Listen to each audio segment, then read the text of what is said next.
Muy buenos días, hermanos. Ayer habíamos visto en este Evangelio de Mateo, del capítulo 9, que Jesús devolvía la vida a la hija de este magistrado judío. Saliendo de ahí hay un pequeño pasaje chiquitito, 4 versículos. Se le acercan dos ciegos y le piden al Señor que lo cure, y él le dice: ¿crees que puede hacerlo? Y ellos dicen: sí, creemos. Pues entonces les toca los ojos y dice: hágase en vosotros según vuestra fe. Y se abrieron sus ojos. Pero Jesús les dice: no se lo cuenten a nadie. Pero claro, ellos, lo que nos pasa muchas veces a nosotros, ¿no? Se van de boca y no hacen más que ir saliendo ellos cuando ya llegan otros y le traen un endemoniado. Y ese es el Evangelio que vamos a meditar ahora, del Evangelio según San Mateo. Salían los ex ciegos, cuando le presentaron un mudo endemoniado, y expulsando el demonio rompió a hablar el mudo, y la gente admirada decía: jamás se vio cosa igual en Israel.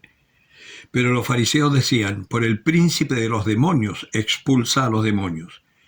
Jesús recorría todas las ciudades y aldeas, enseñando en las sinagogas, proclamando la buena nueva del reino y sanando toda enfermedad y toda dolencia.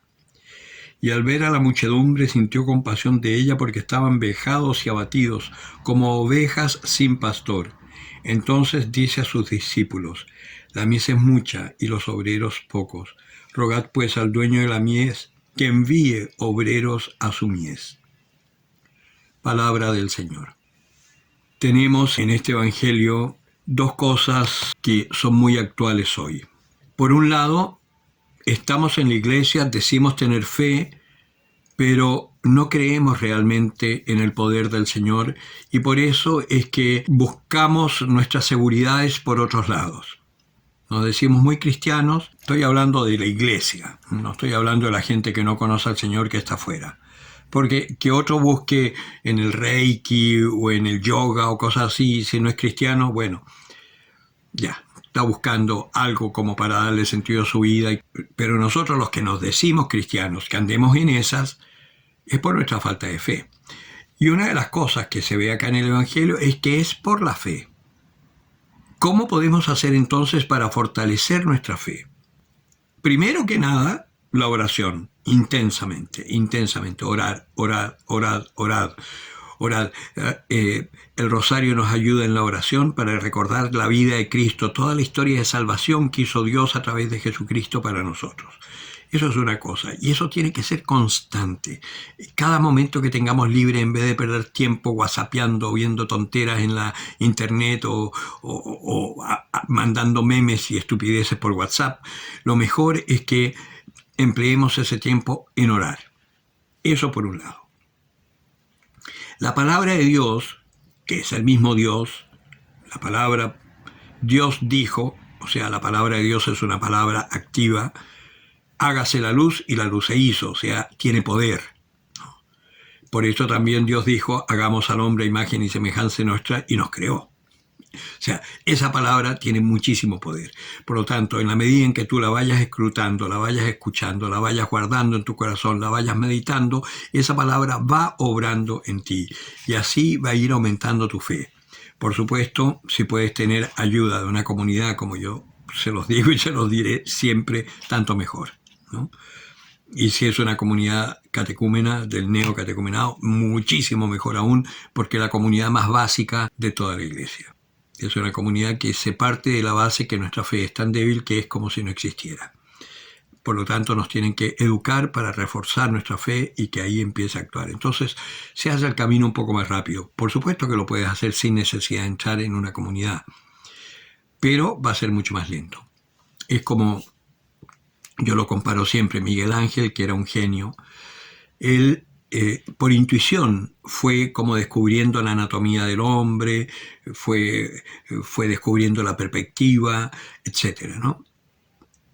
Pero tuvo la ayuda de un obispo que le dejó la llave de la morgue, y él entraba a hacer disección de cadáveres, ¿no?, para estudiar los músculos, los huesos y todo. Entonces su aprendizaje de la anatomía, y por eso llegó a esa perfección de los cuerpos y todo, fue mucho más rápida. Hubiese llegado igual con toda seguridad, porque tenía el genio. pero indudablemente el haber podido acceder a los cadáveres y poder estudiar la anatomía así, tal cual, abriendo, indudablemente lo hizo avanzar muchísimo más. Pues de la misma manera nuestra fe, si nos mantenemos en oración y todo, claro que sí, en algún momento vamos a llegar, pero quizás sea demasiado tarde cuando lleguemos. Como dicen, nos demoramos 80 años en saber entender todas las cosas y cuando ya empezamos a entenderlo todo se nos empieza a olvidar, ¿no? Pues bien, ojalá aprendamos a vivir con fe para poder realizar la obra del Señor, como lo hacía Jesucristo. Fíjense que Jesucristo, claro, quizás nosotros no estamos llamados a hacer que un cojo se levante, aunque si es necesario, por supuesto que el Señor nos dará la gracia para que sea verdad, si lo hacemos con fe. Pero Jesucristo fundamentalmente esos milagros los hacía para manifestar que Él era el Mesías. Y le permitió a sus apóstoles en los comienzos de la fe, le permitió a sus apóstoles también que hicieran esos milagros para que se supiera que ellos eran los discípulos del Mesías. Pero una vez que ya la fe está instaurada en el mundo, por lo menos básicamente, y el cristianismo está, ya no es tan necesario el milagro, porque el milagro tiene el problema de que si tú no estás ahí, si no lo veo, no lo creo, como Tomás. Y además que está siempre el milagro, está contra las leyes de la naturaleza, y a Dios por algo hizo la naturaleza tan perfecta. Entonces hay otro milagro que es mucho más importante, que en el Concilio Vaticano II se habló del milagro moral. En este mundo tan convulsionado, donde hay normas tan contrarias a la convivencia, al desarrollo personal, donde hay leyes que te distorsionan tu propia naturaleza física, donde ya no sabes si eres hombre o si eres mujer o si eres andrógino, sepa Dios qué cosa, ¿no? Hay gente que se cree que son pescados, viejos que se creen niños o niñas, en fin. En este mundo tan convulsionado, ¿cuál es el milagro moral? Que nosotros vivimos conforme a la norma que Dios dictó y somos mucho más felices. Somos libres, se nota nuestra alegría, no tenemos miedo de hablar al pan pan y al vino vino, no le tenemos miedo a una peste funesta, porque tenemos otra realidad en nuestra vida, que es la vida eterna. Y podemos anunciar entonces qué era lo que hacía Jesucristo. Jesucristo recorría todos los pueblos, las ciudades, las aldeas, anunciando la buena noticia. El reino de Dios está acá. El perdón de los pecados, anunciando el amor de Dios a los hombres. Y hacía estos signos para que se supiera. Ahora, lo que le pasa a muchos en la iglesia hoy, con dolor de mi alma, obispos incluidos, que les cuesta creer, todavía después de más de 50 años, les cuesta creer que Juan 23 fue movido por el Espíritu Santo para llamar a concilio y para llevar adelante la renovación de la iglesia, para volver a las bases, para dejar de lado todos esos oropeles y esas cosas que habían recubierto tanto la verdad, que al final éramos una religión más. Y el cristianismo, en esencia, no es una religión. La religión es cosa de hombres. El cristianismo es revelación de Dios a los hombres, para que el hombre conozca a Dios y para que el hombre se conozca, gracias a Dios, se conozca a sí mismo, y abriéndose en su realidad de caído, de hombre caído en el pecado, de hombre débil, de incapaz del poder transformar su historia, se apoya en Dios para que Dios actúe en él y pueda hacer maravillas.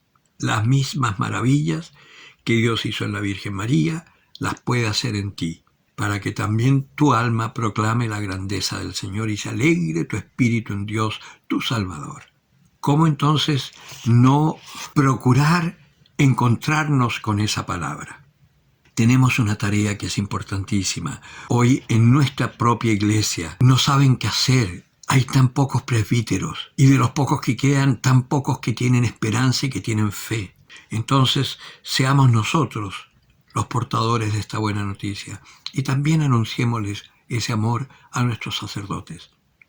No tengamos miedo. Puede que te pase como los fariseos. Por Belzebul es que hace los milagros. Claro, como ellos no tenían ninguna fe, no podían hacer nada. Entonces le achacaban al demonio los milagros de Jesús. Y no se dan cuenta que era por su falta de fe. Que el Señor fortalezca la tuya, porque si es necesario, tú, aunque no seas ni monja ni cura, harás los milagros para que el mundo sepa que Dios es el Señor, el Dios uno y trino, el único Dios verdadero. Eso es lo que tenemos que anunciar, como testigos de su poder. Si no te sabes la Biblia de memoria, no importa. Si no te sabes las citas, no importa. Pero si has tenido la experiencia de Dios, eso sí que salvará al mundo. El que tenga oídos para oír, que oiga.